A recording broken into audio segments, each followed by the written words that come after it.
I have no reason to make this, but I want to anyway, because I have been rambling in my head about why this kit is so good for literally 30 minutes now to myself. So I might as well just repeat enough of that and post it somewhere else.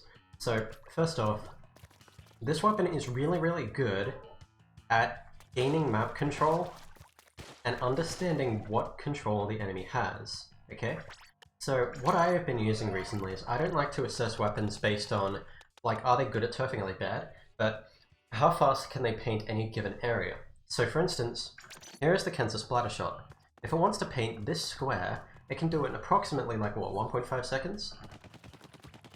I don't know, I probably did a bad job, but you can see how it's got a pretty good painting ability, and it can paint that area pretty well. If I was better at Splatter Shot and better at this specifically, I could probably showcase that better. Now, you'll notice that slosher does not really compete with shooters in that way. It kind of can, but it kind of can't in the same way. But what it can do is these are very long range, and they can challenge the enemy and force the enemy to have to respect the turf that you're gaining, right?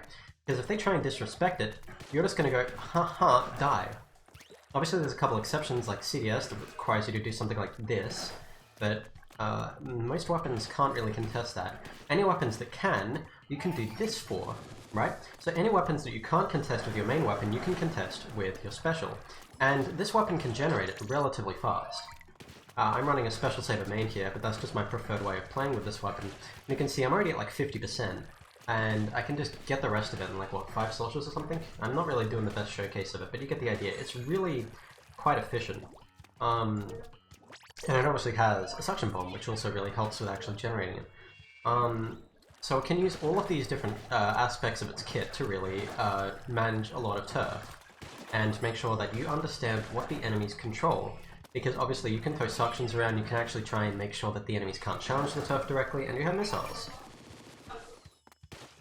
Now, the reason I think this kit is really good and specific is also in part because of the suction bomb. So I'm going to refer to one map which isn't in rotation, so I can't actually talk about it, as to why I really like this thing. There's a lot of different spaces where having a suction bomb is better than a splat bomb. So effectively, if let's say that like one of these is like half a second, each one of these panels is half a second, okay? Let's say you throw a splat bomb down and it's going to cover like, I don't know, maybe a second worth? So I guess it'd be technically 2 of these guys for a second. What a suction bomb can do is it can either cover because of the way this explosion actually works, it can either cover nothing or it can cover more than a suction splat bomb can, right? So basically, if you throw some turf down, so the enemy can't immediately contest the suction bomb and then throw it down, they can't immediately walk past it, right? As opposed to like there's a suction bomb in front of me, but I can just go right ahead of it, it doesn't really matter, right? You might take some chip, but it doesn't matter. But if you're able to get some turf up, now suddenly, you're able to basically stop the enemy for like 2.5 seconds or something like that, which makes it really good at controlling areas, especially areas that Splat Bomb can't. So if you're talking about maybe an area like this, right? We don't want the enemy being able to control this high ground area. If you try and throw a Splat Bomb up there, there's a pretty high chance it's going to roll off. But Suction Bomb, it can be thrown, and it can effectively contest that area and stop the enemy from pushing there for like 2 solid seconds, no matter where you're throwing it from. Which gives you a lot of control in a lot of areas to actively stop the enemy from being able to set up on you. And you can obviously combine that with missiles, like let's say I don't want enemies up on the roof whatsoever, so I'm going to do that. I'm going to accidentally tag 4 people instead of 2, but you get the idea. There's a lot of different ways that I can try and stop the enemy from setting up in places. And I just find this to be the most versatile slosher kit. Obviously, like, this kit's just kind of not the best, you know? It's definitely okay at building up ballers, but you know, you've got other ways that you can likely get a baller on your team, and you should probably utilize them over this weapon. You maybe don't always have those situations, but it's worth mentioning that this is by no means an optimal way of getting a baller onto your team. And this kit is fine, it's unique, it's very aggressive, but it is not necessarily as good, in my opinion, as being able to grab and contest territory on the map. It's a lot better at being able to say, like, what are you going to do now?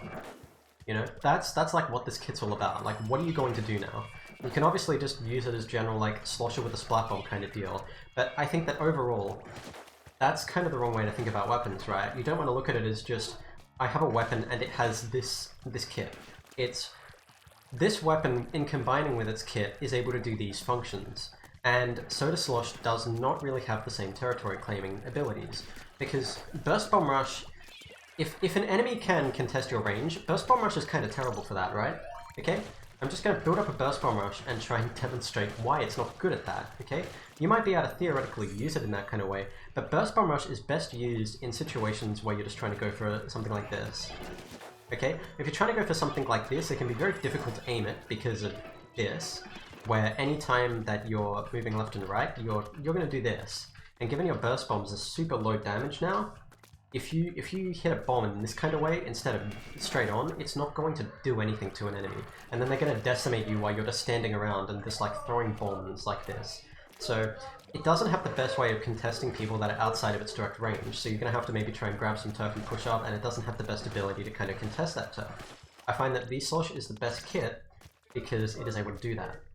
I'm basically rambling at this point, and this has gone on for nearly 6.5 minutes, so I'm going to end this now, but I just really wanted to talk about this for no apparent reason. I love this kit.